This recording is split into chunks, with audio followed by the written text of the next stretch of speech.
Hi, my name is Jess and I like to read romance.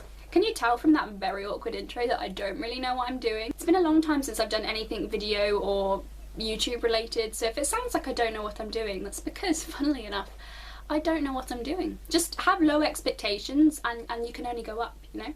So as this is my first video on this channel, I thought I would talk a little bit briefly about what sort of videos I intend to make and then go on to explain why I love the romance genre so much and why I think it deserves more love to fit in with the romance theme in general. So as for the sort of videos that I'm intending to make, I am a university student. I'm in the third year of a 4-year degree. I study English literature and Spanish, and I'll be going into my dissertation year this coming autumn, and I intend to write my dissertation on romance novels. The finer details are kind of sticky at the moment, but I am pretty much 100% convinced that that is the genre that my research interests lie in, as well as my personal interests. So I thought it would be really fun to make this YouTube channel that records my reading experiences within the genre and also just my thoughts on the industry as a whole, and to talk about them with you. Because if there's one thing that I've discovered in these past few months of really being like sucked into the romance rabbit hole, it's that the genre has such a welcoming and active and passionate community of readers and fans that make it just really fun to discuss, like happily ever afters and people falling in love and all that good shit. Ever since I was little, whether it was books, movies, music, love as a theme has always been something that I've been really drawn to. I'm a big reader and I'm also a big rereader. I really like to reread my favourite books, but I found from a really young age that whenever I couldn't be bothered to reread the whole book, I would often just go back and revisit the passages that had like people falling in love or kissing or like those dramatic declarations, boombox on the head, that kind of shebang. I feel like people don't say shebang in casual conversation, and now I've dropped it in, I'm not going to be able to think of a way to edit it out, so that's just going to be on the internet now. But yes, I've always loved romance, but my love for romance as a concept didn't reach into me reading the genre up until honestly about 6 months ago, and I'm 20 now, so that's like a solid decade and a half of me really loving romance as a thing and just not acting on melding my love of romance with my love of reading.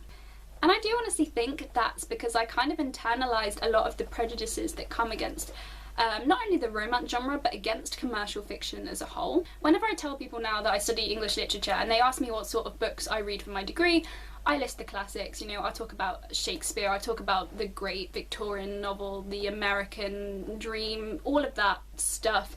And then whenever they ask me what stuff I like to read in my free time, and I'll bring up historical romance, contemporary romance, just the romance genres in general, they always get this really smirky look on their face, like, why are you reading that? Like, you know what real literature is, why are you wasting your time with those commercial, paperback, you know, imposters, literary imposters. It's definitely not that outright. I think prejudice against romance as a genre is a really weird thing because people are very aware of the weight and the clout that it has within the publishing industry. It's really hard to find an exact statistic, but I do know that between 2015 and 2020, romance has consistently counted for between 25% and 30% of just the profit made by the publishing industry. So it's a publishing powerhouse when it comes to a genre.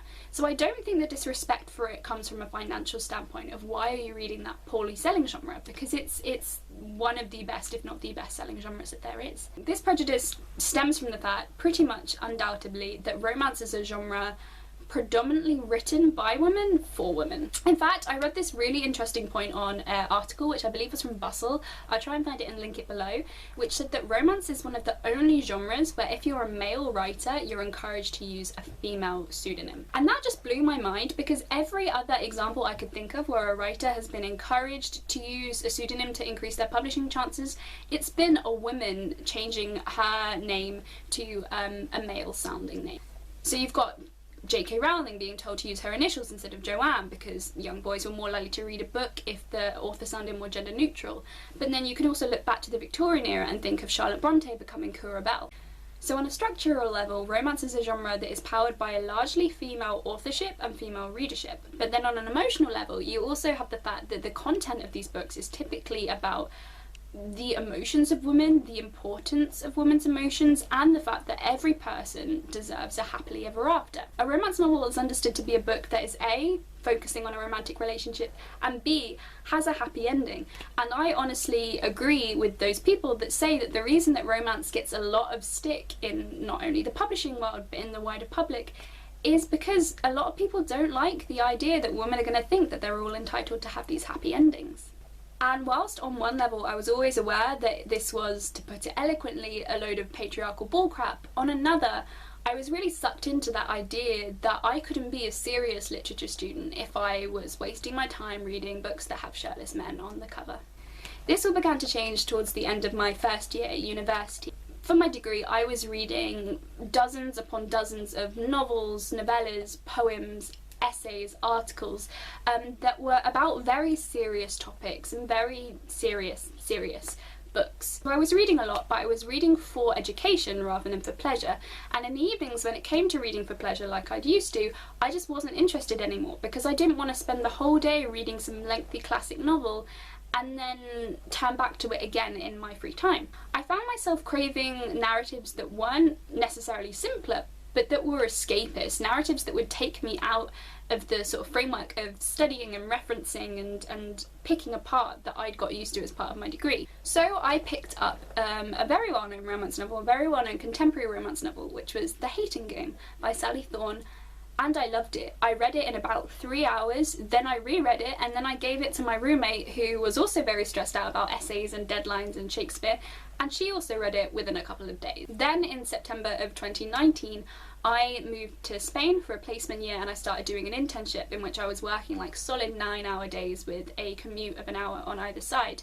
And again, when it came to reading on the train, as that was kind of my main chance to read that day, I didn't want to be trying to read like the Bronte sisters as I was trundling through those tiny tunnels. I wanted to read something that could put a smile on my face before I had to go and buckle down for like a 9-hour workday. And so once again I turned to romance, throwing in a bit of historical this time, maybe a little bit of paranormal. I tried a suspense or two, haven't really found that much romantic suspense I like, so leave a recommendation if you've got any ideas. And once again, as I did when I read The Hating Game, I was struck by just the complete joy that I felt whilst I was reading these romance novels. Which leads me to the topic of why I read romance and why I think that most people out there could probably benefit from reading a romance novel or two in their lives, especially during this really crazy time. So first and foremost, the reason that a lot of people will give when you talk about loving this genre is that it provides escapism. But for me, the escapism of romance is really unique in that you can say that the Harry Potter saga offers you escapism, or that the Hunger Games offers you escapism,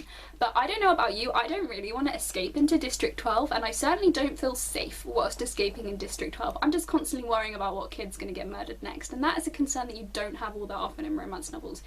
Generally, children remain unmurdered. The escapism with romance comes from having a plot that is very likely infused with angst, so there are emotional stakes and you are hooked on wanting to know what happens, but because of the definition of a romance novel, you know that it's going to have a happy ending at the end. That is what is promised to you when you are handed a romance novel to read. So basically, the escapism offered to you by romance novels allows you to take a break in this other world and still feel emotions and still be invested, but with that comforting knowledge that in the end it is always going to be okay. Before that final page shuts, the characters are going to be happy, and it might not be forever, but in that moment they are happy and they are loved. The second reason that I love to read romance is because I think it just delivers a really lovely, if somewhat cheesy, message that we all deserve love and are all capable of offering love.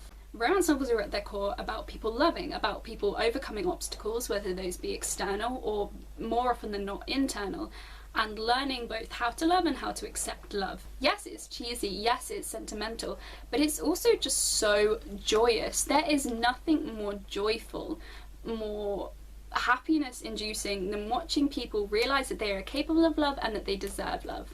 I don't think that readers should look at romance novels and expect their lives to replicate the story in any way. I certainly don't want to be like tossed on the back of a horse by some dashing Scottish lord and raced off into the mountains, at least not this week. But if romance readers take away the fact that they deserve to be loved and love in return, then I think that is a really healthy message for the genre to send home, and it's one that I never get sick of reading. And the final reason that I love to read romance is because, as I've stated earlier, it's powered by women. I'm not saying that there aren't male romance authors out there, nor that they don't deserve a very valid place within the romance writing community, but I really love that romance is one of the only literary genres, if not the only literary genre, in which women are the powerhouse of it. I listen to a lot of podcasts about romance novels, from Fated Mates to The Wicked Wallflowers, those being two of my favourites, and quite often they feature appearances from female romance novelists. And just the way that these women talk about their craft and their love for these stories and their love for writing novels that make women feel seen and recognised is so empowering to me. I think a lot of the time people, especially people that identify as feminists, as I do, view romance as somewhat disempowering because they view these novels as saying that women need a man to achieve happiness, when that hasn't been my experience of the genre at all. Whenever I've listened to these romance authors talk about their novels, they don't talk about them as a narrative that is saying that their heroines need to go out and find a partner to find emotional fulfillment. They're saying that their narratives are about women taking ownership of their personal lives, of their bodies, of their emotional lives, and just embracing themselves as human beings on an emotional, personal, sexual level. And again, it's hella empowering. So yeah, those are basically the reasons why I love to read romance and why I think you should all go out there and read more of it.